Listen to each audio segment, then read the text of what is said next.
जिनकी खुदा पर हो तलातम खेज़ मौजू से घबराया नहीं करते। ये एक बहुत ही बहादुर ख़तून हैं, डॉक्टर रोशन जहाँ शेख आरा, इंडिया की ख़तून हैं। इसकी कहानी जो है ना, बड़ी कमाल की कहानी है। और ट्रेन इतनी तेजी से मेरे सर के ऊपर से कैसे गुजर रही है। जब मैंने अपने राइट को कटा हुआ देखा ऊपर, बहुत ब्लीड हो रहा था। मैं वो कॉन्शियस थे और मुझे गवर्नमेंट हॉस्पिटल। ये एक गरीब घराने की लड़की है। ये इसके वालिद सब्ज़ी का काम करते हैं, वालदा भी मज़दूरी करती हैं। इस वक्त ये बड़ी मशहूर स्पीकर बन चुकी है पूरी दुनिया की। इसकी बात सुन के यकीनन हमारे भी हौसले बुलंद होंगे और हाँ, कोई भी मुश्किल से मुश्किल ही भी इम्तिहान होगा वो हमें मुश्किल नहीं लगेगा, हमें हर मुश्किल भी आसान लगेगी। मेहनत के लिए पहाड़ राई के बराबर, और जो काम चोर होते हैं उनके लिए जो राई का है वो भी पहाड़ के बराबर हो जाता है। इसकी पहले कहानी सुने फिर बात करते हैं जी। जाते हैं। यहाँ भी अल्लाह की आजमाइश थी मेरे साथ कि जिस गवर्नमेंट हॉस्पिटल में मुझे लेकर जाया गया वहाँ पे ऑपरेशन स्ट्राइक था। प्राइवेट हॉस्पिटल में शिफ्ट होने के बाद मैं तकरीबन 2.5 महीने एडमिट रही, मेरा इलाज हुआ। जब ये एक्सीडेंट हुआ मैं 16 साल की थी और एक लम्हे में दोनों पैर मुझसे छिन गए थे कि सच में अल्लाह तूने मुझे दूसरी जिंदगी क्यों दी। मुझसे 2 पैर छीन लिए लेकिन मुझे जिंदा रखा। उस क्यों का जवाब एमडी परसीव कर रही हूँ। एमडी पैथोलॉजी लास्ट ईयर है मेरा, और जैसा कि आप देख रहे हैं कि मैं एक क्रच लेके चल रही हूँ, तो आई एम बायलैटरल एम्प्यूटी। मेरे 2 पैर नहीं है, जो राइट पैर है वो अबव नहीं है और जो लेफ्ट वन है वो बिलो नहीं है। I am using prosthetic now and I am walking with this crutch. तो उसके पीछे एक रीज़न है, मैं बाय बर्थ ऐसी नहीं थी। 2008 में जब मैं आपके यहाँ फर्स्ट पीयू बोलते हैं, हमारे मुंबई में 11th स्टैंडर्ड बोलते हैं। जब 11th स्टैंडर्ड में मैं थी तो उस वक्त मैं कॉलेज से घर लौट रही थी और मेरा पहला सेमेस्टर एग्ज़ाम था। मैंने 10th में 92 स्कोर किया था और मुझे बचपन से ख्वाहिश थी कि मैं डॉक्टर बनूं। मेरे जो अब्बू हैं वो वेजिटेबल वेंडर हैं, सब्जी तरकारी बेचते थे। हमारी माली हालत अच्छी नहीं थी और मैं बस डॉक्टर बनकर घर को सपोर्ट करना चाहती थी। और जो मुझ जैसे गरीब तलबा तलबात थे, जो मुझ जैसे गरीब बीमार थे, उनकी खिदमत करने का जज्बा था और अल्लाह से दुआ करती थी कि अल्लाह मुझे उस काबिल बनाना। उस वक्त कुछ ज़राए नहीं थे, आप लोगों की तरह इतने सारे हेल्पिंग हैंड नहीं आते थे हमारे पास, लेकिन बस एक ख्वाब था कि डॉक्टर बनना है। 10th में अच्छा स्कोर किया, साइंस में एडमिशन लिया। 11th क्लास का पहला सेमेस्टर था और अगर जज्बा हो, जुनून हो, तो फिर पाँव कट भी जाएं तो कोई परेशानी नहीं होती, हाथ ना भी हो तो कोई परेशानी नहीं होती। जज्बा हो, जुनून हो, माली हालात अच्छे ना हों फिर भी कोई टेंशन नहीं होती। बंदा never relax till the job is done, अपने मिशन की तरफ चलता है। इसके पाँव भी नहीं है, माली हालात भी नहीं है, फिर ये कैसी कामयाबी की बुलंदियों पर पहुंची, ये इसकी अपनी ज़बानी सुने। जो कॉलेज था वो घर से काफ़ी दूर था और मुझे लोकल ट्रेन से ट्रैवल करना होता था, मुंबई की लोकल ट्रेन। 7 अक्टूबर 2008 मामूल की तरह ही दिन था। मैं जब पेपर देकर अपने कॉलेज से निकली, मैंने 12 डब्बों की ट्रेन पकड़ी बैंड्रा स्टेशन से। मैं ट्रेन के पहले डब्बे में सवार थी। ट्रेन 12 डब्बों की थी और मेरा जो डेस्टिनेशन स्टेशन था वो जोगेश्वरी था। जोगेश्वरी से पहले एक अंधेरी स्टेशन आता है जो बहुत ओवर क्राउडेड होता है। जब वो स्टेशन आया तो मैंने सोचा कि नेक्स्ट स्टेशन मेरा है, मुझे अपनी सीट से उठ के दरवाजे की तरफ आना चाहिए। ये एक लम्हा था। इस एक लम्हे में जब मैं अपनी सीट से उठी और दरवाजे की तरफ आई और दूसरे लम्हे में मैंने जब आंखें खोली तो वो 12 डब्बों की ट्रेन मेरी इतनी दूरी से मेरे आंखों से बहुत तेजी से गुजर रही थी। एक लम्हे के लिए मैंने सोचा कि मैं कोई ख्वाब देख रही हूँ। मैं तो ट्रेन के डब्बे में थी, ट्रेन की पटरियों पे कैसे आ गई हूँ और ट्रेन इतनी तेजी से मेरे सर के ऊपर से कैसे गुजर रही है। बस एक वहम था कि अल्लाह करे ये ख्वाब हो, लेकिन मैं पहले डब्बे में सवार थी। वो 12 डब्बों की ट्रेन मेरे दोनों पहियों से कुचल के चली गई। किसी ने भी चेन नहीं खींची ट्रेन की, और जब ट्रेन काफ़ी दूर जाकर रुकी और मैं जो ट्रेन से गिरी थी वो 2 स्टेशन के बीच में मैं गिरी थी चलती हुई ट्रेन से। किसी ने ट्रेन की चेन नहीं खींची और तब मुझे एहसास हुआ जब मैंने अपने राइट पैर को कटा हुआ देखा पटरियों पर। उससे बहुत हैवी ब्लीड हो रहा था and I was conscious there. मैंने अपने आज़ा को ब्लीड करते हुए देखा।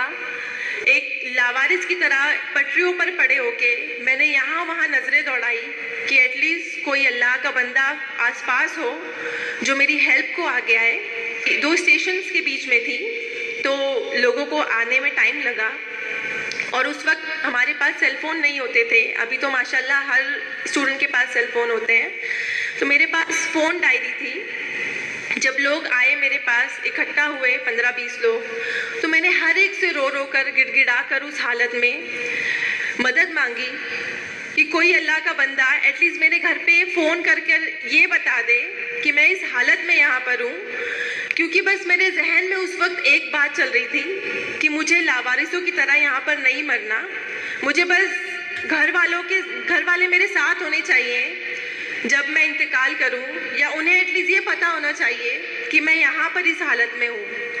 लेकिन अल्लाह की आजमाइश थी कि उस 15-20 लोगों में से किसी ने भी मेरी हेल्प नहीं की। मुझे छूना तो दूर की बात, उन्होंने मेरे फ़ोन डायरी से नंबर तक कॉपी करके फ़ोन लगाने की जहमत नहीं की, क्योंकि उन्हें डर था पुलिस इंटरोगेशन का, उनसे सवालात किए जाएंगे एक्सेट्रा, बहुत सारी चीज़ें थी। तो उन्हें वो भी मजबूर थे।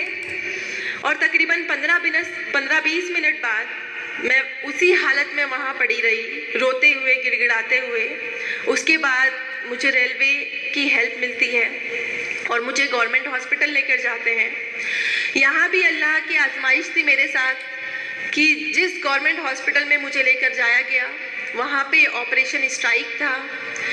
मेरा जो एक्सीडेंट था वो तकरीबन 10-11 बजे हुआ और मैं शाम के 6 बजे तक उसी हालत में हॉस्पिटल के कॉरिडोर में पड़ी रही, क्योंकि उनका ऑपरेशन स्ट्राइक था। मुझे कोई भी सहूलत मुहैया नहीं की गई, बस सुपरफिशियल ड्रेसिंग करके मुझे ट्रॉली पर वहीं छोड़ दिया गया। जब मेरे घर वालों को इतला दी गई, जब उन्हें पता चला, वो भागते हुए आए और मुझे प्राइवेट हॉस्पिटल शिफ्ट किया। प्राइवेट हॉस्पिटल में शिफ्ट होने के बाद मैं तकरीबन 2.5 महीने एडमिट रही। मेरा इलाज और माँ बाप के ऊपर बोझ बन के रहेगी। 2 पैर नहीं है, माजूर है, अपाहिज है, इसका कोई फ्यूचर नहीं है, इसको जिंदा क्यों रखा है। मैं भी अपने जहन में काफ़ी बातें सोचती थी और मेरी जगह अगर कोई भी होता, कोई भी 16 साल का लड़का या लड़की होती, तो वो भी यही सोचती कि इस ट्रेन एक्सीडेंट में अल्लाह ने मुझे दूसरी ज़िंदगी तो दी, लेकिन इस तरह की बेबस वाली ज़िंदगी कि मैं एक तरफ से दूसरी तरफ खुद से करवट नहीं ले सकती हूँ, मैं खुद से वॉशरूम नहीं जा सकती हूँ। मुझे मेरी अम्मी गोद में उठाकर यहाँ से वहाँ वॉशरूम लेके जाती थी। तो पूरी तरह से मैं अम्मी के ऊपर, घर वालों के ऊपर डिपेंड हो गई थी और वो डिपेंडेंसी की लाइफ मैं नहीं चाहती अल्लाह किसी को दे।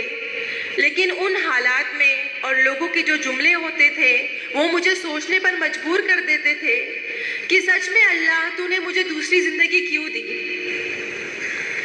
मुझसे 2 पैर छीन लिए लेकिन मुझे ज़िंदा रखा। उस क्यों का जवाब मैं बहुत शिकवे करती अल्लाह से कि अल्लाह ने मुझे ज़िंदा क्यों रखा। हर एक दिन दर्द से गुजरता मेरा। जब भी ड्रेसिंग होती हॉस्पिटल में मेरी चींखें गुजा करती थी, लेकिन मैं हमेशा शिकवा गुजार होती अल्लाह से कि अल्लाह ने मुझे दूसरी ज़िंदगी क्यों दी, तूने क्यों ज़िंदा रखा मुझे।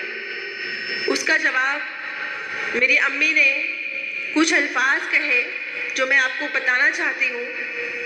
मेरी अम्मी ने मुझे बस ये कहा कि बेटा हम अशरफुल मखलूक़ात हैं, लेकिन हमें गैब का इल्म नहीं है। गैब का इल्म सिर्फ अल्लाह रब्बुल इज़्ज़त को है। आपके पास पूरा जिस्म है, आपके पास दिमाग है, आपके पास हाथ है, आपके पास आँखें हैं। आपसे सिर्फ छीना है तो क्या, 2 मामूली पैर, सिर्फ 2 पैर लिए अल्लाह ने आपसे, और वो भी अल्लाह की चीज़ थी, तो उससे शिकवा कैसा। आपके पास दिमाग है, आपके पास आंखें हैं, हाथ हैं, आप पढ़ाई करो, अपना ख्वाब पूरा करो। तो इस मोटिवेशन में मेरी घर वालों ने बहुत सपोर्ट किया, मेरे स्कूल और कॉलेजेस के असातिज़ा ने, मेरे डॉक्टर ने मुझे मोटिवेट किया, और उन्होंने कहा कि आपके 2 पैर नहीं है तो क्या हुआ, आप चल नहीं सकती है तो क्या हुआ, आप डॉक्टर बन सकते हो, और इंशाअल्लाह आप एक दिन ऐसे चलोगे प्रोस्थेटिक लेग से कि सामने वाला देखकर आपको अंदाज़ा नहीं लगा पाएगा कि आपके पास 2 पैर नहीं हैं। उस वक्त मुझे लगता था कि ये सारी तसल्ली वाली बातें हैं, ऐसा कुछ नहीं होता, लेकिन मैंने हिम्मत नहीं हारी। मैंने सोचा कि जब अम्मी कह रही हैं, सारे घर वाले कह रहे हैं कि अल्लाह ने कुछ प्लान किया है मेरे लिए जो मुझे अभी दिखाई नहीं दे रहा, मुझे सिर्फ मुश्किलें नजर आ रही हैं। रैंक लेने के बाद जिस तरह आपको खुशी हो रही है, मुझे इससे ज़्यादा खुशी हुई थी कि अल्हम्दुलिल्लाह मैं अपने ख्वाब के बहुत नज़दीक हूँ। और उसी दौरान मुझे ये प्रोस्थेटिक लगे बायलैटरल।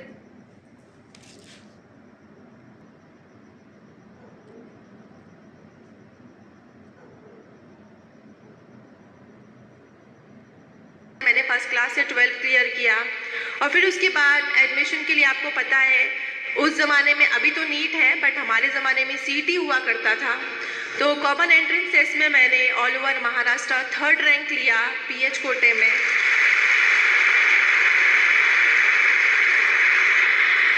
को एक काउंसलिंग होती है, मेडिकल एग्जामिनेशन होता है, और वहाँ पर हमारा डिसेबिलिटी परसेंटेज डिसाइड किया जाता है कि how much disable we are.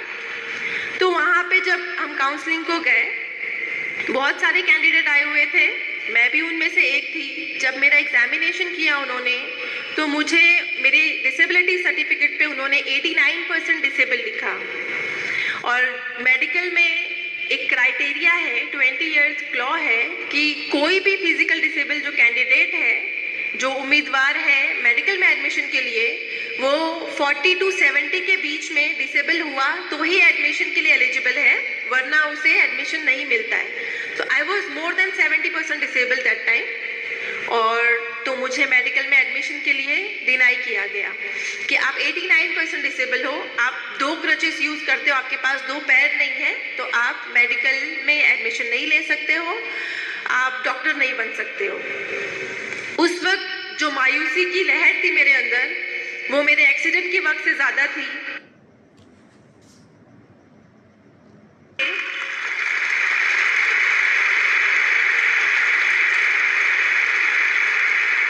Court hearing का फाइनल डे था, जब मेरे फेवर या अगेंस्ट में फैसला आने वाला था। मैंने ये रिस्क लिया, मैं अकेले मेरे जोगेश्वरी से CST ट्रेन में ट्रैवल करके गई, और ये बात मेरे एडवोकेट ने जज साहब को बताई।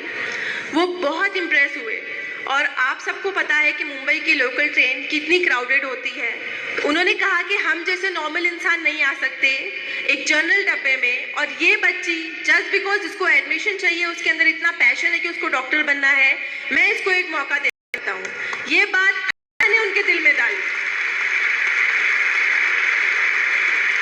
मेरे फेवर में फैसला करना उनके लिए बहुत बड़ा रिस्क था, क्योंकि ऐसा कोई केस नहीं था, लेकिन उन्होंने मेरा पैशन देखा, हार्डवर्क देखा, अल्लाह पर यकीन देखा, और उन्होंने अल्हम्दुलिल्लाह मेरे फेवर में जजमेंट दिया। और उसके बाद आप अल्लाह के करिश्मे देखिए कि जहाँ एक तरफ मुझे लगता था कि मुझे मेडिकल में एडमिशन नहीं मिलेगा, और दूसरे दिन ये हुआ कि मेरे फेवर में जजमेंट देने के बाद मुझे टॉप मोस्ट कॉलेज में एडमिशन मिला, सेठ मेडिकल KEM हॉस्पिटल में। मैं बहुत ज़्यादा शुक्रगुजार अल्लाह की, मुझे यकीन हो गया और यकीन पुख्ता हो गया कि अल्लाह ने इतनी आजमाइशें लिखी तो है मेरी ज़िंदगी में, लेकिन मुझे नवाजा क्या, जो मेरी हैसियत भी नहीं थी। मैंने कभी नहीं सोचा था कि मुझे इतने टॉप मोस्ट कॉलेज में एडमिशन मिलेगा, लेकिन मेरे ऊपर एक जिम्मेदारी थी कि मुझ पर भरोसा करके जो चीफ जस्टिस सर ने मेरे फेवर में सबके अगेंस्ट जाकर मेरे हक में फैसला सुनाया था, मुझे उनको सही साबित करना था और मुझे उन तमाम लोगों को गलत साबित करना था जो अयादत के दौरान आते थे और मुझ पे ताने कस के जाते थे कि ये ज़िंदगी भर माँ बाप के ऊपर बोझ बनकर रहेगी, इसकी लाइफ में कुछ भी प्रोग्रेस नहीं होगा, ये हमेशा बेड रिडन रहेगी। मुझे उन सबको प्रूव करना था कि 89% डिसेबल होने के बाद, 2 पैर नहीं होने के बाद भी एक लड़की, मुस्लिम माशरे से ताल्लुक़ रखने वाली लड़की डॉक्टर बन सकती है।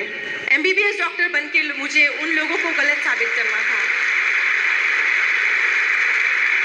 5.5 साल मैंने बहुत तकलीफ़ें उठाई। हमारे लेक्चर हॉल काफ़ी दूर होते थे। हर लेक्चर में मैं 10-15 मिनट लेट पहुंचती। एहसास कमतरी होता मुझे कि मैं लेट पहुंच रही हूँ, मेरा लेक्चर मिस हो रहा है और 3-3, 4-4 घंटे नॉन स्टॉप खड़े रहना होता था। लेकिन मैंने इन सारी जो नेगेटिव बातें जहन में बनती कि मुझे दर्द हो रहा है, मुझे नहीं करना है, मुझसे नहीं होगा, इन सब को मैंने हटा के एक गोल फोकस किया। जैसा कि सर ने बताया कि अगर आपका गोल, आपने अपने गोल को फोकस किया है तो बाकी की जो नेगेटिविटी है वो आपको कभी भी रुकावट नहीं बनेगी। मैंने हमेशा एक गोल फोकस किया था कि मुझे MBBS करके लोगों को जवाब देना है और मेरे जैसे जो जितने भी कैंडिडेट होंगे, जिनको भी डिनाई होता होगा या जो भी मायूस हो जाते होंगे, उनके लिए नई राह खोलनी है। मेरा एक मकसद था। तो मैंने 5.5 साल कड़ी मेहनत की, अल्लाह से दुआ की और अल्लाह पर यकीन रखने का फल मिला और 2016 में मैंने फर्स्ट क्लास से MBBS पास किया। और इस तरह से मैं मेरे अम्मी के ख़ानदान और अब्बू के ख़ानदान में पहली डॉक्टर बनी। हमारे जो फैमिलीज़ हैं उनमें लड़कियों को ज़्यादा तालीम देने का रिवाज नहीं है। मेरे जो अम्मी अब्बू हैं, सारे ख़ानदान के अगेंस्ट जाकर हम 3 बहनों को आला तालीम दिलाए। मैं बहुत थैंकफुल हूँ अपने पेरेंट की कि उन्होंने इतना बड़ा रिस्क लिया कि हम 3 बहनों को इतनी आला तालीम दी। और MBBS कंप्लीट किया जब मैंने, तो मैंने सोचा कि MBBS तक जर्नी नहीं रखनी है, मुझे मास्टर डिग्री करनी है। और मैंने नीट PG दी। नीट PG में भी अल्हम्दुलिल्लाह से मैंने 3rd रैंक हासिल किया ऑल ओवर महाराष्ट्र इन PH कोटा। और यहाँ तो मैं बहुत ज़्यादा ओवर कॉन्फिडेंट थी कि after passing first class in MBBS and securing 3rd rank in PG NEET मुझे ईजिली एडमिशन मिल जाएगा। लेकिन यहाँ अल्लाह ने वापस आजमाइश रखी मेरे लिए कि डिस्पाइट ऑफ दिस थिंग कि मैं पास हूँ MBBS में, मैंने 3rd रैंक लिया है, मुझे फिर से डिनाई मिलता है कि आप डिसेबल हो, हमारे पास लॉ है, we can't go against law.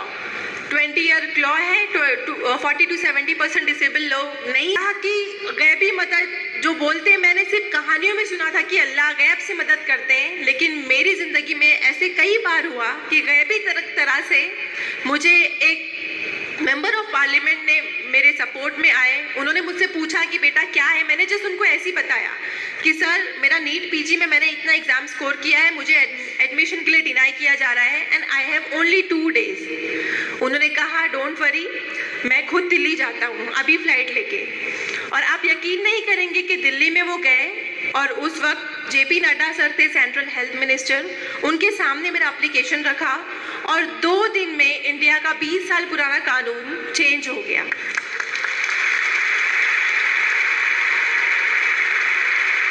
ये इंडियन कॉन्स्टिट्यूशन में तारीखी वाकया है कि कोई भी इतना साल पुराना कानून 2 दिन में चेंज हो जाए जस्ट बिकॉज ऑफ 1 एप्लीकेशन। तो ये अल्लाह का करिश्मा नहीं है तो क्या है, आप इसको क्या कहेंगे? अल्लाह की ज़ात पर यकीन रखने का फल है ये। अल्लाह की ज़ात पर यकीन था मुझे कि अगर अल्लाह ने इतनी आजमाइशें दी हैं तो हल भी वही निकालेगा। और उसके बाद जब ये रूल चेंज हुआ और आपको बताऊं कि आपने तालीम हासिल की तो हमारी आगे आने वाली जनरेशन तालीम याफ्ता होगी। हमें बहुत ज़रूरत है आपके तालीम याफ्ता होने की। मैं यहाँ पे अगर पेरेंट्स आए तो उनको बहुत तहे दिल से गुजारिश करना चाहूँगी कि हमारी बहनें तालीम के मैदान में बहुत आगे हैं, उन्हें बहुत शौक़ है पढ़ने का। आप लोग प्लीज़ उनकी तालीम आधे अधूरे में ना छुड़वाएं, उन्हें आला तालीम हासिल करने दें और अपने मुल्क का, अपने कौम का नाम रोशन करने दे। एक शेर मैं अपनी बहनों के लिए पेश करना चाहूँगी। इंसान के किरदार की मेमार है औरत, इंसान के किरदार की मेमार है औरत, इखलास और मुरव्वत की तरहदार है औरत। ये माना रहम दिल है, नरम खूं है, सल्फ नाजुक है। ये माना रहम दिल है, नरम खूं है, सल्फ नाजुक है, मगर जब वक्त पड़ जाए तो एक तलवार है औरत। माशाल्लाह, बड़ी प्यारी गुफ्तगू की इस बच्ची ने। अल्लाह ताला इसी के हौसले को देखते हुए हमें भी सरबुलंदियाँ, कामयाबी अता फरमाए। इसके लफ्ज़ पे बार बार ये कहना कि अल्लाह ने किया, अल्लाह से हुआ, अल्लाह ने किया, अल्लाह से हुआ, तो ये बहुत बड़ी बात है। अल्लाह की ज़ात है करने वाली। अल्लाह ताला जब चाहे तो सबब का भी मोहताज नहीं है, वो ना होने वाले काम भी कर देता है। माशाल्लाह।